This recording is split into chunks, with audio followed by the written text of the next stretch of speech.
ভিয়ান biscuit খেতে চাইলে আমি কিন্তু ওকে খেতে দিই। কিন্তু এবার তোমরা বলবে, দিদি বিস্কিট খাওয়া তো বাচ্চাদের একদমই উচিত না।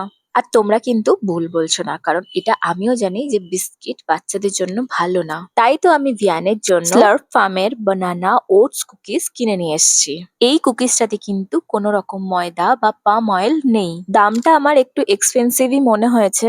বাচ্চাদের ক্ষেত্রে এটা ঠিকই আছে, কারণ ভিয়ানকে তো রোজ আমি কুকিজ দেবো না, এক দুদিন পর পর হয়তো একটা দুটো খেলো। এই কুকিজটার ক্ষেত্রে আমার সব থেকে ভালো লেগেছে এর ইনগ্রিডিয়েন্টস গুলো। ট্রাভেলের জন্য এটা কিন্তু বেস্ট। রাস্তায় কিন্তু বাচ্চাদের জন্য হেলদি এবং পুষ্টিকর খাবারের প্রচুর অভাব, তাই বাচ্চাদের ছোট মোটো খিদেতে এটা কিন্তু খুব কাজে দেবে।